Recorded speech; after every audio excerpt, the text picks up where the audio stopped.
futeboleiras, olá futeboleiros, estamos de volta com o nosso podcast Lê em Campo, #8 no Futuri.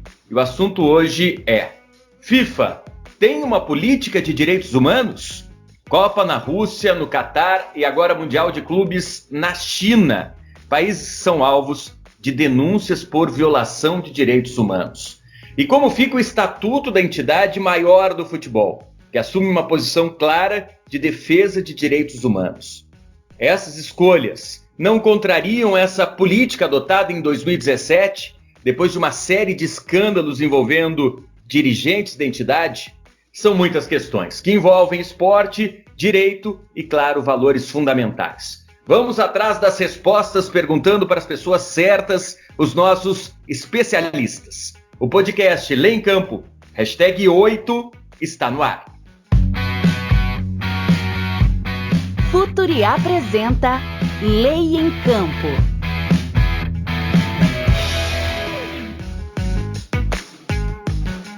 FIFA, ela tem uma política de direitos humanos? Esse é o tema de hoje do nosso podcast Lê em Campo, #8. Eu sou o Andrei Kampf e participam comigo dessa jornada científica desportiva a Ana Luísa Soares, da equipe Futuri. Vamos nessa, Ana! Olá, Andrei, sempre um prazer estar contigo no Lê em Campo no Futuri. Hoje a gente vai tratar de um tema bem interessante, vai falar com os nossos especialistas sobre essa política de direitos humanos da FIFA e entendemos o que está acontecendo agora com essas escolhas novas da entidade. Legal, a advogada Mônica Sapucaia Machado, entre outras coisas, especialista em compliance de gênero e autora do livro que será lançado agora no final do mês, Direito das Mulheres, é uma das nossas especialistas. Um prazer contar contigo, doutora. Olá, boa tarde, um prazer, muito bom poder falar desse assunto tão interessante nesse momento. E com a gente também o advogado Jean Nicolau, nosso parceiro do Lê em Campo, especializado em direito esportivo, autor do livro muito bacana, Direito Internacional Privado do Esporte. Tudo bem, Jean? Grande abraço, André, é um prazer participar com você novamente do Lê em Campo, dessa vez na gravação desse podcast. Bom, a FIFA tem uma política de defesa de direitos humanos, mas escolheu a China para ser sede do novo Mundial de Clubes. A China, que a gente sabe, é um país constantemente criticado por entidades globais de defesa de direitos humanos. E agora? Essa política é só uma estratégia de marketing ou ela tem que ser cumprida? Antes da gente debater com os nossos especialistas, vamos ao nosso quiz. O Dr. Nilo Patucci, especializado em gestão esportiva, traz uma pergunta importante justamente sobre a política de direitos humanos da FIFA. Conta aí, Dr. Nilo. Olá, Andrei. Tudo bem? Como todos sabem, a FIFA criou o seu Conselho de Direitos Humanos. Trata-se de um órgão independente que tem por finalidade orientar a entidade em casos em que houver alguma infração aos direitos humanos e essa entidade estiver de alguma forma envolvida. Ela foi criada para controlar as condições de trabalho dos operários em que trabalhavam nas obras dos estádios para a Copa do Mundo, em condições que se assemelhavam à escravidão. O Conselho também auxiliará nas lutas contra a discriminação, por exemplo. Esse Conselho conta inclusive com a participação de representantes dos seus patrocinadores, da ONU, Sindicato dos Trabalhadores e outras ONGs. E no nosso quiz de hoje, nós queremos saber em que ano foi criado o Conselho de Direitos Humanos da FIFA. Alternativa A, 2013. Alternativa B, 2015. Alternativa C, 2017. Ou alternativa D, esse ano, 2019. Pensa aí que eu já volto com a resposta. Então pensem, reflitam, daqui a pouquinho o Nilo volta para dizer se você acertou ou não o nosso quiz. Vamos dar uma breve contextualizada no nosso assunto de hoje. A FIFA escolheu lá atrás como sedes para as Copas de 2018 e 2022, Rússia e Catar, respectivamente. Surgiram, claro, imediatamente denúncias de que essa escolha teria sido motivada por um grande esquema de corrupção. Além disso, a entidade sofreu com uma avalanche de críticas de organizações que defendem políticas de direitos humanos, pelas escolhas de Catar e Rússia. E logo depois a entidade também viu sua imagem ser profundamente abalada por um escândalo de corrupção que atacou a própria cúpula da FIFA. O presidente Joseph Blatter renunciou, outros dirigentes deixaram a entidade Alguns foram condenados e presos, inclusive, como o ex-presidente da CBF, o José Maria Marinho. Diante desse movimento de pressão, abalada por sérias denúncias de corrupção, a gente lembra que a FIFA precisava mudar, então ela decidiu investir em uma agenda positiva, tendo os direitos humanos como protagonista. A entidade maior do futebol mundial incluiu no estatuto, no artigo 3, a previsão de que a FIFA está comprometida com respeito aos direitos humanos internacionalmente reconhecidos e deverá empreender esforços para promover a proteção desses direitos. E foi além. Encomendou ao professor John Hughes, um especialista nessa área, a elaboração de um relatório com recomendações para a implementação dessa política de direitos humanos. Mas agora ela anuncia como sede do novo Mundial de Clubes a partir de 2021, a China. Doutora Mônica, essa escolha seria um retrocesso na política de direitos humanos da FIFA? Olha, a FIFA não tem uma política de direitos humanos. A FIFA é uma entidade privada, de uma importância inquestionável, né? Representa o esporte mais importante do mundo, né? Mas ela não tem uma política de direitos humanos.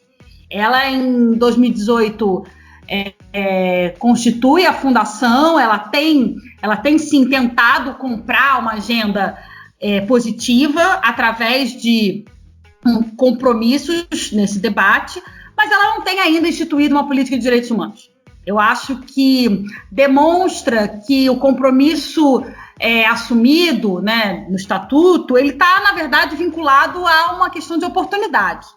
Não me parece que a FIFA irá modificar os seus planos e seus interesses em prol de políticas de direitos humanos. No mínimo, até esse determinado momento, me parece que as questões de direitos humanos elas são colocadas quando elas convergem com aquilo que interessa a entidade. No momento que não convergem, me parece que elas vão ser colocadas em segundo plano. Ótimo. Doutor Jean Nicolau, autonomia esportiva, só para a gente lembrar, né? É um princípio caro ao esporte. É a FIFA, então, em função desse princípio que estabelece regras, estatutos e se relaciona com quem ela quiser, dentro da lei, obviamente. Mas por estar no estatuto, essa política de defesa de direitos humanos, a escolha pela China, ela pode ser questionada até internamente? Andrei, o afrontamento entre entidades esportivas e poderes públicos não é recente. Esse choque vem desde o final dos anos 80, quando começou-se a colocar em questão as antigas cotas de nacionalidade no futebol europeu, quando os poderes públicos tentaram, de alguma forma, colocar basta nessa autonomia quase que ilimitada das entidades esportivas até então. A retórica dos direitos humanos que vem sendo usada pela FIFA desde a eleição, ou principalmente a partir da eleição do Gianni Infantino em 2016, tem uma finalidade muito clara: aliviar as pressões internacionais em termos, ou melhor, decorrentes dos recentes escândalos de corrupção e todo tipo de, não apenas corrupção conforme nós entendemos, mas todos os tipos de abuso de influência, tráfico de influência, abuso de poder que ocorreram no âmbito da FIFA nos últimos anos. A ideia da FIFA era simplesmente inaugurar uma agenda positiva para não precisar fazer uma reestruturação no âmbito da entidade. Foram feitas reformas conjunturais que não mexeram na estrutura da FIFA. Então, aí você vai me dizer, mas hoje existe uma política de direitos humanos? Existe algo próximo a isso. Uma política embrionária de direitos humanos com algumas ações concretas, como aquela, por exemplo, de tentar, pela via diplomática, influenciar na abertura para as mulheres do futebol no Irã. Mas a FIFA perdeu grandes oportunidades de realmente cravar uma nova posição. Primeiro, quando depois já de 2016 manteve a Copa do Mundo de 2022 no Catar, quando tinha a possibilidade de atribuí-la a um outro candidato, e agora, com o episódio do Mundial da Copa do Mundo de Clubes na China, novamente a FIFA perde uma outra oportunidade de marcar uma nova posição. E o que a gente pode concluir? Sim, os direitos humanos passaram a fazer parte da agenda FIFA 2.0. Eles ainda permanecem relegados a um plano secundário, no entanto. O assunto está muito legal. Ana, a palavra está contigo. Mônica, disseste de forma muito veemente, né, que a FIFA ela não tem uma política de direitos humanos em que pese ela tente demonstrar que ela tem. Tu acredita que essa escolha do Catar e da China, de alguma forma, ela não pode ser também no sentido de tentar limpar essa imagem prejudicada que tanto a FIFA tem em relação à política de direitos humanos, e também esses países têm essas denúncias de violação dos direitos humanos, então, de repente, é meio que tentar unir forças para tentar limpar essa imagem? E de que forma tu acredita que isso pode acontecer durante as competições? Porque elas vão acontecer, como a gente viu que aconteceu a Rússia, a gente vai ter essas competições acontecendo nesses países e acho que a gente a FIFA vai ter o desafio de como ela vai conduzir isso sob essa ótica.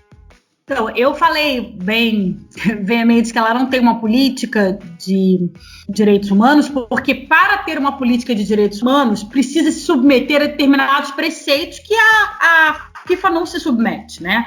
A FIFA é uma entidade privada e assim quer continuar, né? A FIFA gosta de ser uma entidade pública quando lhe convém, uma entidade privada quando lhe convém. Mas eu acho que a grande questão é saber qual é o valor para o esporte do debate dos direitos humanos. O debate dos direitos humanos foi uma opção, principalmente no mundo ocidental, a partir do final da Segunda Guerra Mundial, de construir uma sociedade com parâmetros mínimos. Isso não quer dizer que não se possa dialogar com outras sociedades que têm outros entendimentos em relação a esses direitos mínimos. Eu não entendo que a FIFA não deveria fazer jogos na China ou mesmo no Catar. O debate não é exatamente esse. Eu acho que o debate é como que esses jogos são montados e feitos, e mais do que isso, qual é o impacto positivo ou não, se tratando dos direitos humanos, desses jogos nesses ambientes. Porque, por exemplo, a questão das mulheres, que o Jean falou, claro que a FIFA colaborou com esse processo, e acho que foi uma coisa muito importante, isso é muito interessante, mas isso tem uma vantagem direta para a FIFA, que é o aumento de pessoas nos estádios, o aumento de público para aqueles determinados jogos, naquele determinado espaço. O espaço árabe é um espaço que gosta de futebol, o mundo árabe gosta de futebol, e essa ampliação pode, aumentar o número de mulheres nos estádios, assim, ter um número maior de pessoas nos estádios. Então, como eu falei mais cedo, isso junta, o desejo da FIFA, as questões econômicas do esporte com debates dos direitos humanos, como, por exemplo, a liberdade das mulheres em assistirem os jogos. Eu acho que quando isso não acontece, o dinheiro não junta com os direitos humanos, como disse o Jean, vão ficar em segundo plano. E logo por isso que não se tem uma política de direitos humanos. Porque para ter uma política de direitos humanos, quando se coloca uma questão como essa na mesa, a prioridade é garantir a construção dos direitos humanos. Agora, respondendo a tua pergunta se eu acho que pode melhorar as relações, eu não faço a menor ideia, porque não se sabe como que esses acordos são montados. Qual é a exigência? A FIFA poderia, por exemplo, nesses países, construir aí uma pilha, uma lista, uma pauta de exigências em relação aos direitos humanos para os jogos, obviamente. Ela não é, como disse até o presidente da FIFA, ela não está aí para mudar o mundo. Ela não precisa mudar o mundo, mas ela poderia ajudar. Ela poderia, nesse processo, colocar determinados pontos importantes para a defesa dos direitos humanos na pauta e exigir desses países. Não me parece que isso está acontecendo. A gente teve agora a experiência recente aqui no Brasil, de 2014, se estudou muito Lei Geral da Copa, enfim, as exigências que a FIFA colocava na mesa. Nesse sentido, já falando de Lei Geral da Copa, falando do regulamento das competições, dessa nova visão e essa nova política de direitos humanos da FIFA, quando isso entrar em conflito lá nos países que a gente está tratando, no Catar e na China, por exemplo, o que vai se sobressair durante os jogos? Em qualquer situação, em princípio, sobressai-se o direito estatal. Mas é evidente que, Ana, como há interesses comerciais muito grandes, os estados resolvem voluntariamente fazer concessões às entidades esportivas, exceções pontuais que vigoram apenas durante a realização das competições, no período que as antecede, no período que as sucede. Então, isso também vai acontecer da mesma forma que ocorreu na África do Sul. A gente também não pode esquecer, né? Nós temos uma sequência antes de Catar e Rússia, nós tivemos Brasil e África do Sul, 2 Copas do Mundo que também não passaram sem escândalos que apareceram posteriormente. A ideia, quando essas concessões são realizadas pelos poderes públicos, são concessões interessadas em benefícios que possam ser trazidos pela realização de mega eventos nos seus territórios.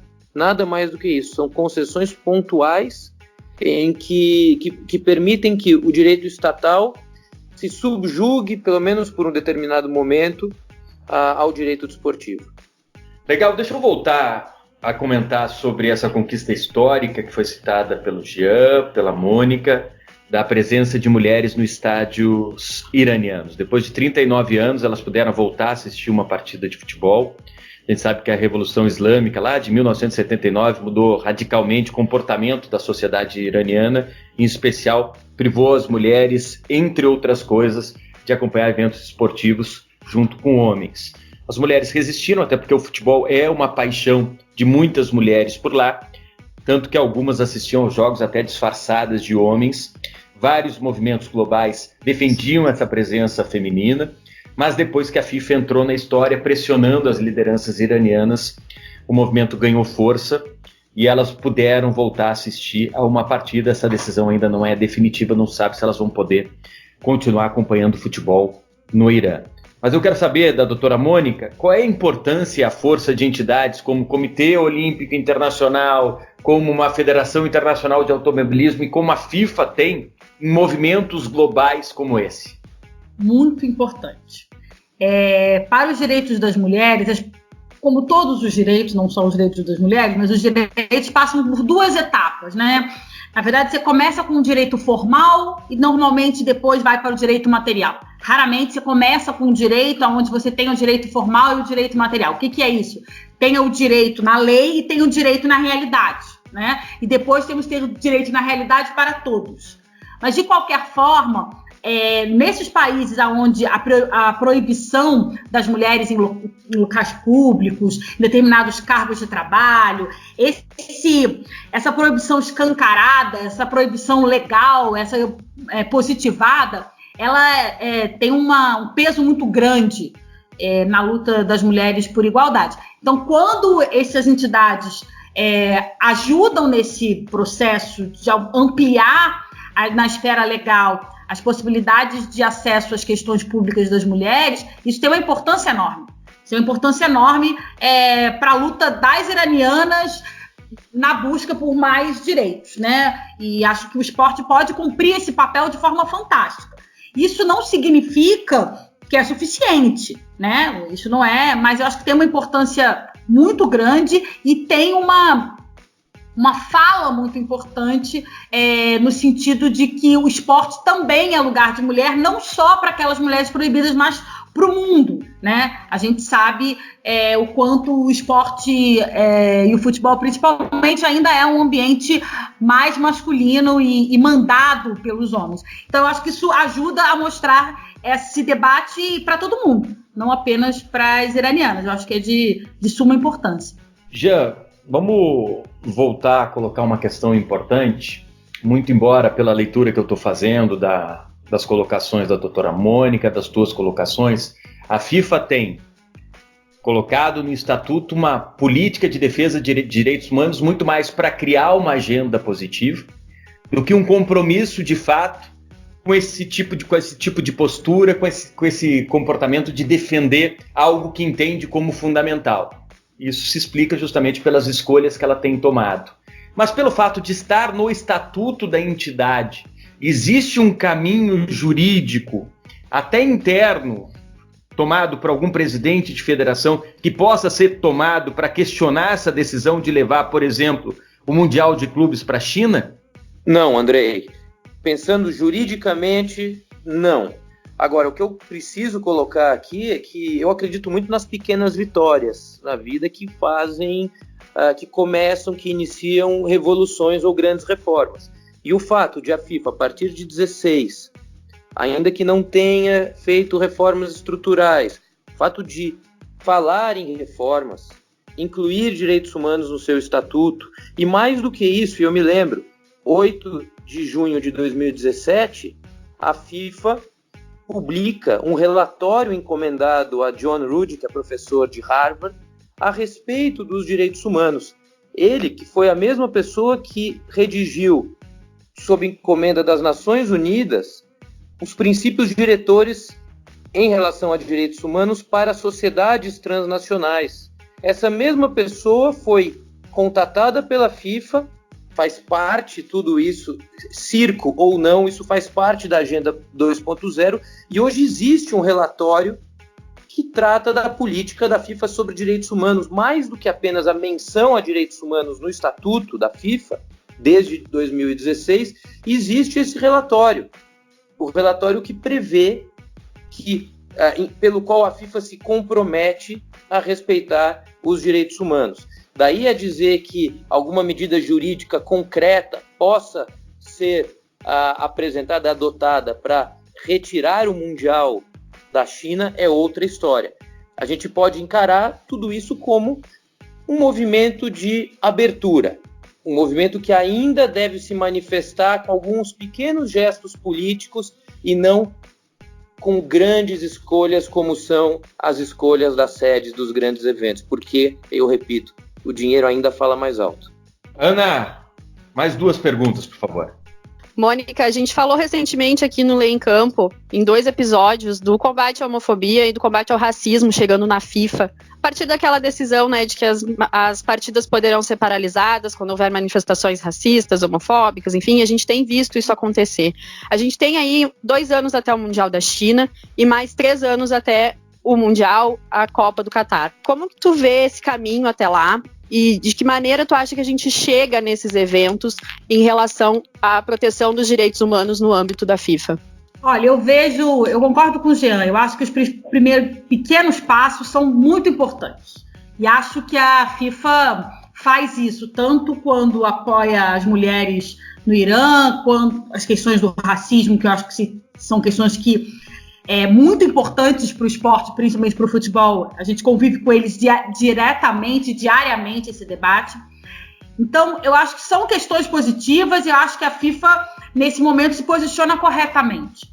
E eu também não acho que, porque tanto o Catar, quanto a Rússia, quanto a China são países que têm problemas no diálogo com os direitos humanos, que os jogos não deveriam acontecer lá. Até porque a ONU dialoga com esses países, né? Esses países não estão excluídos do diálogo internacional, não estão excluídos dos textos internacionais. Então, acho que não é esse o debate. Não é dizer, não, então eu não farei jogos nesse determinado local. Eu acho que é mais um processo de ir construindo políticas que, de fato, ofertem ao esporte os compromissos com os direitos humanos. E isso não acontece. Não me parece que a FIFA tenha desenhado uma pauta. Não me parece. Não me parece que ela tenha, daqui até os jogos, uma pauta que será avaliada, que terá um núcleo de avaliação, que será exposta publicamente, que irá dialogar tanto com o Estado quanto com a sociedade civil. Não me parece. Me parece que ela tem políticas pontuais, principalmente quando cruza com a questão econômica. Não me parece que em nenhum momento os direitos humanos são prioritários. E quando os direitos humanos não são prioritários, não tem direitos humanos. É isso que de vez em quando a gente não entende. No momento em que qualquer coisa se sobrepõe aos direitos humanos, a gente não está defendendo os direitos humanos. Então eu não consigo ver nesse primeiro momento que a FIFA tem esse desenho. Como ainda tem um tempo, eu acho que a pressão também das confederações, a pressão da mídia, a pressão desse diálogo é importante para efetivar essas políticas. E que não aconteça única e exclusivamente na luz do holofote, mas que também aconteça internamente, né? Na política de contratação da FIFA, na política de divisão orçamentária, né? Na política de inclusão de outros agentes, todo esse processo. Não me parece que isso já exista, mas eu acredito que se eles quiserem, se tiver um desejo da entidade, é possível construir coisas bem interessantes daqui até lá. Bom, apesar das denúncias, né, como a Mônica mesmo colocou, o mundo todo ele dialoga com esses países e a gente viu também, tem o exemplo, né, da Copa da Rússia, em que tinha um clima bastante tenso antes de acontecer o Mundial, e a Copa aconteceu sem maiores problemas, foi considerado um sucesso e não se falou muito mais sobre todos aqueles temores que existiam antes de acontecer o evento. A gente viu também no Catar que a FIFA já agiu em relação ao trabalho escravo que foi denunciado, né, com todas as mortes que aconteceram nas obras para a Copa, e a gente viu o movimento da FIFA se metendo nisso, e acho que conseguiu ter até algum sucesso, a gente diminuiu um pouco as denúncias, e me parece que a FIFA acompanha de perto isso também. Eu queria saber do Jean, quais são os caminhos que a gente vai ter juridicamente se essas violações de direitos humanos, elas continuarem acontecendo nos países e a gente chegar lá na Copa com um clima de ameaça aos direitos humanos. Não, os direitos humanos já foram ameaçados no Catar. O mal já foi feito. Agora é muito fácil optar pela manutenção da Copa do Mundo no Catar. Agora não, em 2016. Todos sabiam já das violações graves aos direitos humanos e da violação também às regras da própria FIFA na forma como a Copa foi atribuída para o Catar. Todos sabiam, houve relatórios, houve reportagens, isso foi evidenciado e a Copa foi mantida no Catar por interesses puramente comerciais e econômicos. O mal já está feito. 2016, relatório da Anistia Internacional, trabalhadores do Sudeste Asiático, trabalhando de maneira que violava gravemente direitos humanos. Depois, Copa do Mundo da Rússia em 2017, 110 norte-coreanos constrangidos a trabalho forçado em São Petersburgo para a construção do estádio de São Petersburgo, que foi um dos últimos a ficarem prontos. Isso aí ensejou inclusive uma resolução do Conselho de Segurança da ONU que proibia a concessão de licença de trabalho para imigrantes norte-coreanos. Então o mal já está feito. Eu não consigo enxergar nesses casos uma meia-virtude. Sempre é possível dialogar e a FIFA deve sim dialogar e deve manter entidades filiadas nesses países que não coadunam com o ideário democrático ocidental. A FIFA deve manter contato. Daí para colocar suas maiores competições, as joias da coroa, lá dentro, a história é outra. Para mim, a mensagem forte às democracias ocidentais de que a FIFA realmente abraça agora uma política e valores que extrapolam um pouco o futebol seria dada se China não fosse escolhida para 2021. John Ruddy, professor de Harvard, fez o relatório sobre a adoção de princípios humanos pela FIFA, dizia claramente, ele dizia que a FIFA só deveria levar suas competições para países em que houver ou houvesse estrito respeito aos direitos humanos conforme a noção das democracias ocidentais. Excelente, Jean. É a própria FIFA contrariando o que está estabelecido no relatório contratado por ela, por um especialista, uma das maiores autoridades nesse tema. Hoje a gente dissecou o assunto FIFA, tem uma política real de direitos humanos, afinal? Não esqueci, antes da gente concluir com os nossos especialistas, está na hora da resposta do nosso quiz. Conta pra gente, Nilo. Estou de volta. Vamos conferir a resposta? A resposta certa é a letra C. Foi em 2017. Preocupados com os riscos de segurança e condições de trabalho dos operários das construções dos estádios, em especial da Copa do Catar, a FIFA criou esse conselho para tentar reduzir os acidentes que ocorriam nos estádios, evitar demais infrações aos direitos humanos, em especial as condições que se assemelhavam à escravidão. Inclusive, Andrei, eu recomendo o seu artigo da seção Jura História no portal do Lei em Campo, que conta a história do operário Nadim Alan, que trabalhava nas obras dos estádios do Catar para a Copa do Mundo de 2022 e que não aceitou as péssimas condições de trabalho e buscou a justiça para tentar mudar essa situação. É isso aí, Andrei. Até a próxima. Abraço. Valeu, Nilo. Obrigado pela participação. Então vamos para o momento resumo do podcast. A gente começa com a Ana Luísa, considerações finais. Bom, Andrei, assunto polêmico, assunto muito legal da gente debater, muita coisa pra gente falar. Acho que a gente conseguiu falar muito bem hoje e esperar ver o que vai acontecer. A gente tem ainda um tempo até esses eventos e a gente segue acompanhando. Mônica, futebol tem prestado o seu serviço social ou ainda está devendo?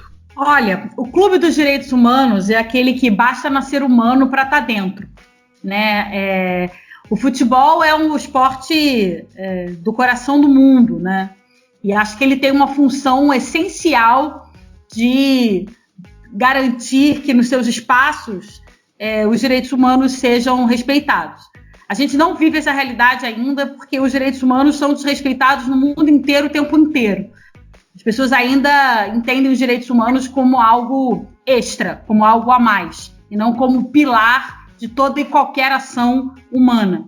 Então, acho que nós ainda não conseguimos esse compromisso do futebol, mas eu acho que mais do que a FIFA, todos nós somos responsáveis por exigir da FIFA, das confederações, das associações, dos times, dos jogadores, das jogadoras, da torcida, o compromisso com os direitos básicos, fundamentais de todas as mulheres, de todos os homens, todas as crianças no mundo.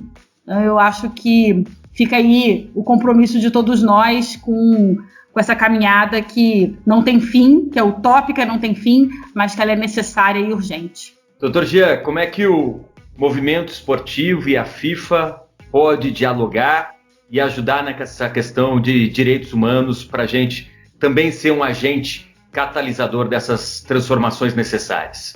Se dentro de campo é conveniente que se propugne por um esporte sem ideologia, fora de campo é inegável o papel que podem exercer as grandes entidades internacionais de administração do esporte, principalmente no que se refere à diplomacia esportiva, a manutenção de contatos permanentes com poderes públicos e fazer com que o esporte sirva como vetor de aproximação entre os povos, de promoção dos direitos humanos e de contribuição para a manutenção da paz internacional.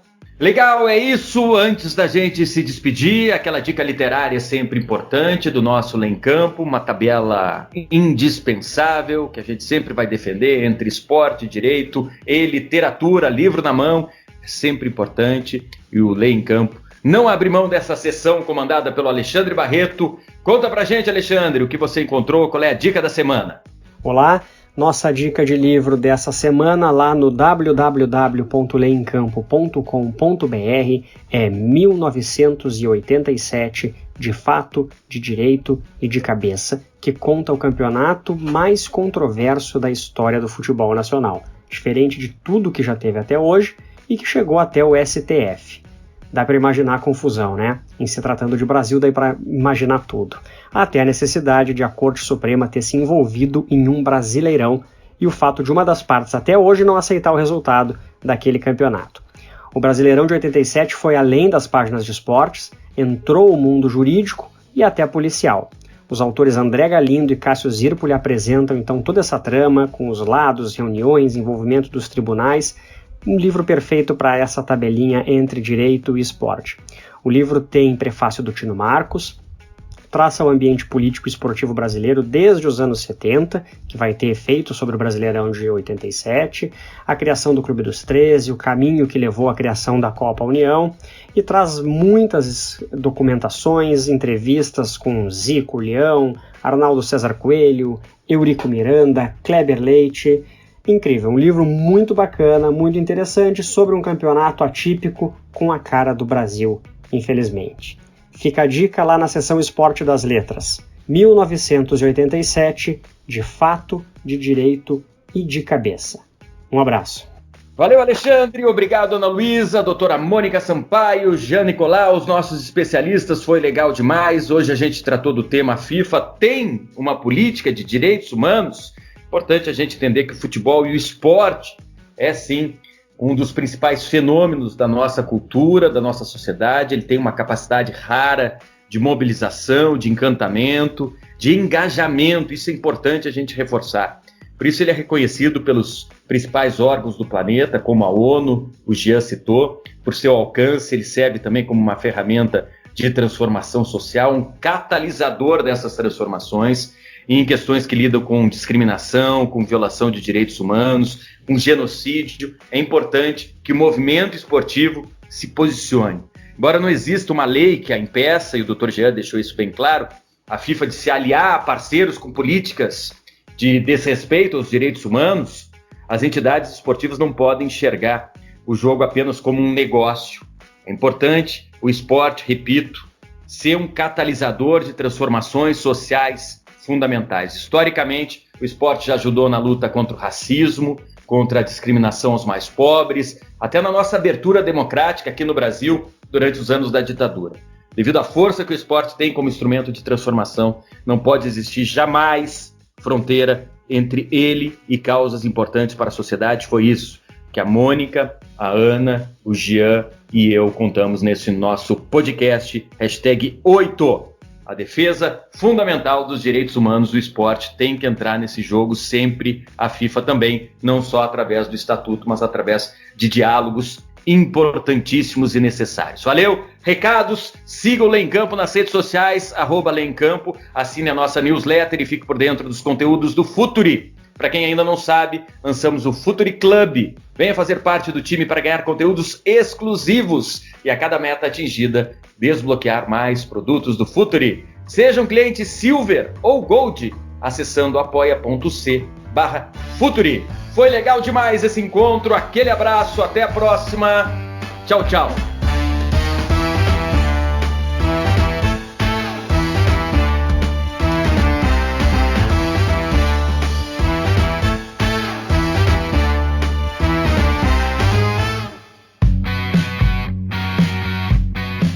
Futuri apresentou Lei em Campo.